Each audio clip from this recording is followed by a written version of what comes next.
सोडून ह्या पक्षात आलो. खासदार साहेबांनी एवढं प्रेम केलं माझ्यावरती, मॅडम असतील किंवा आडागर साहेब असतील, त्या भागात एक काम केलं ना खासदार साहेबांनी, ते काम फार मोठं आहे. म्हणजे आज माझ्याकडे तर या गोष्टीला शब्द नाही. आज तुम्ही मला दुधाचा प्रश्न असेल, शेतकऱ्याच्या कर्जमाफीचा प्रश्न असेल, शालेय विद्यार्थ्याचे एसटीचा प्रश्न असेल, अनेक गावात सभागृह दिली, हे केलं. आम्ही पराभूत झालो. आमची पराभवाची मंथन बैठक होती आणि त्या मंथन बैठकीत आम्ही ज्या पद्धतीने बोललो त्यातला एकही शब्द खासदार ओमराजे निंबाळकरांच्या विरोधात नव्हता. पण हे षडयंत्र रचलं कुणी? आज जी खासदार साहेबांची बदनामी आज झाली त्याला जबाबदार कोण? आज आमचं एका क्षणात करिअर उद्ध्वस्त झाल्याला जबाबदार कोण? गेली 15 महिने आम्ही ज्या पद्धतीने खासदार साहेबांबरोबर काम केलं, त्यांनी एक कुटुंबातला सदस्य म्हणून माझ्यासारख्या कार्यकर्त्याला जवळ घेतलं.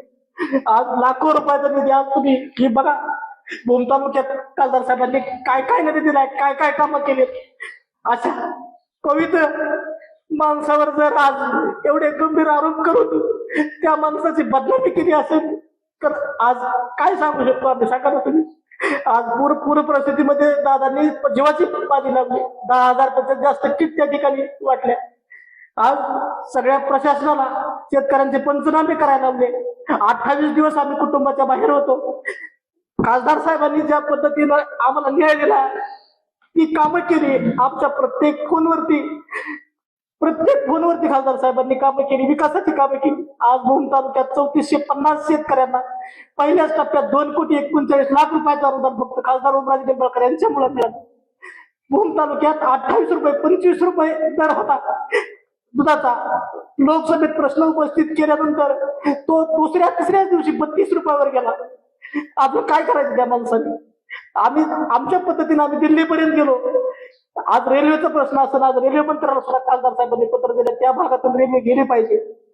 त्या माणसाने आमच्यासाठी एवढं काम केलं आणि त्या बैठकीत आम्हालाच खलनायक ठरवून आम्हालाच हे करून खासदार साहेबांच्या विरोधात ज्या बातम्या दिल्या, त्या गोष्टीचा आमच्या हृदयावर जो गाव झाला तो आता कधीही भरून निघणार नाही.